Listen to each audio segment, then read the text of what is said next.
이정우 선수가 빠지자 샌프란시스코는 졌습니다. 결과는 아주 단순했습니다. 이날 이정우 선수는 선발 명단에서 제외됐습니다. 올 시즌 들어 두 번째 휴식입니다. 부상이 있었던 것도 아니고 컨디션이 특별히 나빴던 것도 아니었습니다. 다만 팀이 그를 지키고자 내린 결정이었습니다. 지난해 어깨 부상으로 조기 시즌 아웃을 경험했던 전례를 떠올리면 무리시키지 않겠다는 구단의 판단은 충분히 이해할 수 있는 선택이었습니다. 실제로 이정우 선수는 시즌 초반부터 거의 매기에 출전하며 맹활약을 펼쳐왔습니다. 타율은 3할 3푼, OPS는 1.042, 2루타는 이미 메이저리그 전체 1위입니다. 멀티는 기본이고 장타는 매일처럼 터졌으며 수비와 주루에서도 헌신적인 모습을 보여주었습니다. 연일 전력 질주, 매서운 집중, 수비에서의 슬라이딩 캐치까지 몸을 아끼지 않는 플레이로 팀을 이끌어왔습니다. 그 정도의 활약을 고려하면 하루 정도의 휴식은 오히려 필요한 타이밍이기도 했습니다. 샌프란시스코 구단은 이정우 선수를 보호 대상으로 분류하고 있습니다. 단순한 외국인 선수나 FA 계약 선수로 보는 것이 아니라 시즌 내내 중심을 잡아줄 핵심 전력으로 바라보고 있는 것입니다. 반멜빈 감독은 시즌 개막 전부터 이정우는 매일 뛰고 싶어하는 선수지만 우리는 그를 150경기 정도만 활용할 계획이다 라고 밝힌 바 있습니다. 이는 그만큼 이정우 선수를 장기적인 레이스의 핵심 축으로 보고 있다는 강증입니다. 그러나 야구는 계산대로 흘러가지 않습니다. 이날 경기에서 이정우 선수가 빠진 자리는 예상보다 훨씬 컸습니다. 공격과 수비, 그 모든 부분에서 이정우 선수의 빈자리가 체감되었습니다. 타선의 흐름은 막혔고 수비에서는 엉성한 장면이 여러 차례 나왔습니다. 중견수로 나온 루이스 마토스는 수비에서 치명적인 실수를 범했고 타석에서도 존재감을 보이지 못했습니다. 중심 타자들도 상대 투수의 공을 공략하지 못하고 삼진과 땅볼에 그치며 고개를 숙였습니다. 팀은 초반부터 끌려가기 시작했습니다. 경기 초반 한 점을 먼저 냈지만 곧바로 5실점을 허용하며 분위기를 내줬습니다. 이후 반격은 있었지만 결정적인 한 방이 부족했고 점수차를 끝내 뒤집지 못했습니다. 경기는 점점 상대 쪽으로 기울었고 9회 초가 되어서야 마지막 기회가 찾아왔습니다. 9회 초 당시 점수는 4대6, 마지막 타석, 마지막 기회. 그리고 그 순간 샌프란시스코가 꺼내든 이름은 이정우였습니다. 상대 투수는 시속 100마일이 넘는 강속구를 던지는 좌완 마무리 포터 알바라도. 압도적인 구위와 제구로 이미 두 타자를 처리한 상황. 하지만 이정우 선수는 흔들리지 않았습니다. 공을 끝까지 지켜본 뒤에 정교하게 배트를 휘둘렀고 타구는 2루수 방면 내야를 정확히 통과했습니다. 시속 100.3마일 싱커를 받아쳐 만든 안타. 점수를 올리진 못했지만 이정우는 다시 한번 자신의 존재감을 각인시켰습니다. 팀이 패배한 경기였지만 그 타석 하나는 모든 것을 말해주었습니다. 이정우는 단순한 주전 선수나 유망주가 아니라 팀 전체 흐름을 좌우하는 선수라는 사실을. 타석 하나로 경기 분위기를 바꾸고 상대 배터리를 긴장시키며 중계진의 시선을 집중시키는 인물. 샌프란시스코가 왜 이 선수를 보호하려 하는지 그리고 왜 선발에서 뺀 것이 리스크였는지를 명확하게 보여준 순간이었습니다. 경기 후 팬들의 반응도 뜨거웠습니다.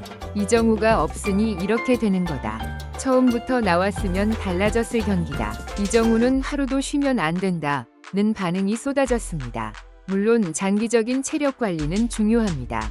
그러나 동시에 이정우가 가진 존재감은 그 어떤 데이터보다 뚜렷한 현실로 확인됐습니다. 이정우 선수가 빠졌던 경기에서 샌프란시스코가 패배한 직후 현지 언론은 경기 분석보다 이정우의 부재를 먼저 언급했습니다. NBC 스포츠 베이에어리어 중계진은 이정우의 공백은 단순히 한 명이 빠진 정도가 아니라 전체 팀 에너지의 손실이라고 평가했습니다. 미국 ESPN도 샌프란시스코는 이제야 깨달았다. 이정우는 이 팀에서 뺄 수 없는 중심이라는 분석을 내놓았습니다. 실제로 이정우의 휴식 경기 전후 기록을 비교해보면 팀의 공격 지표나 수비 안정성 모두 하락세를 보였습니다. 이정우가 빠진 경기에서 샌프란시스코는 득점권 타율이 1할 7푼으로 떨어졌고 출루율도 2할 초반으로 하락했습니다. 경기 내내 공략하지 못한 상황이 반복되었고 기회가 있을 때마다 흐름이 끊기는 모습이 자주 연출됐습니다. 수비에서도 마찬가지였습니다. 이정우 선수는 중견수로서 광범위한 수비 범위를 커버하고 있었고 타구 판단과 송구 능력에서도 팀 내 최고 수준이었습니다. 하지만 그가 빠지자 중견수 마토스는 왼쪽 깊숙한 타구를 처리하지 못했고 결정적인 실점 장면에서도 타구 낙지점을 놓쳤습니다. 이정우의 존재는 단순히 출루율이나 타점의 수치로 설명되는 선수가 아니라 경기 전체의 균형을 잡아주는 존재였던 것입니다. 공격면에서도 이정우 선수의 타격 변화는 많은 분석가들의 주목을 받고 있습니다. 지난 시즌까지만 해도 직구에 다소 약점을 보였던 이정우는 올 시즌 배터박스 위치를 조정하고 스탠스를 넓히는 등 확실한 변화를 줬습니다.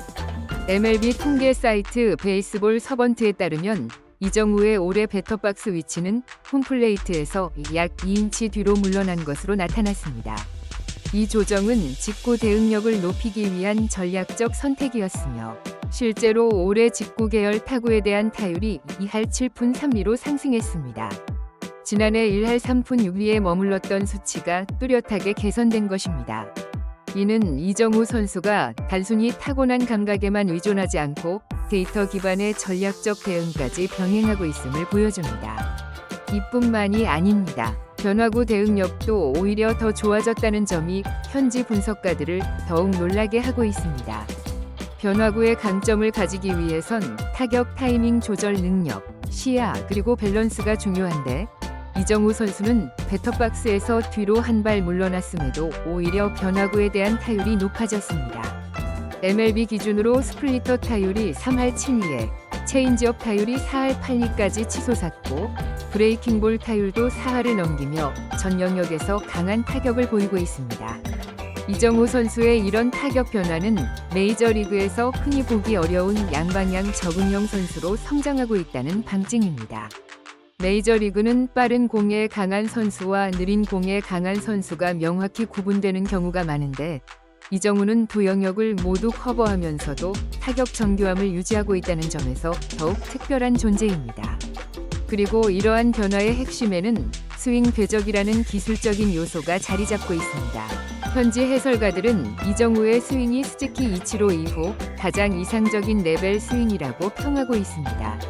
실제로 평균 배트 스피드는 시속 68.8마일로 리그 평균보다 느리지만 스윙 궤적과 타구질이 좋아서 정타율은 매우 높게 나타나고 있습니다.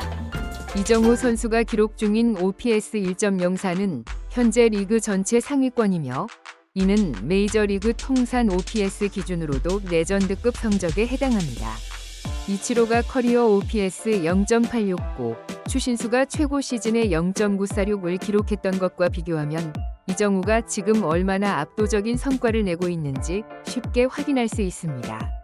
물론 시즌 초반이기 때문에 지금의 수치를 그대로 유지하는 것은 어려울 수 있습니다. 그러나 현지 매체들은 공통적으로 이정우는 반짝이 아니라 꾸준히 위협이 되는 타자라는 평가를 내리고 있습니다. 이정우는 2025 시즌 현재까지 24안타, 10개의 2루타, 3개의 홈런을 기록하며 14타점, 3도루를 추가했습니다. 이 모든 수치는 완성형 타자라는 타이틀을 붙이기에 충분합니다. 수비에서는 멀티포지션 대응이 가능하고 주루에서는 고의적인 견제를 유도할 정도의 민첩함을 갖췄습니다. 공격에서의 압도적인 존재감의 수비와 주루까지 더해지니 샌프란시스코가 왜 이 선수를 하루 쉬게 하는 것조차 부담스러워하는지 그 배경이 분명해집니다. 메이저리그 전체가 주목하고 있는 이정우의 다음 경기, 그리고 다음 한 방이 어디까지 확장될 수 있을지 모두가 지켜보고 있습니다.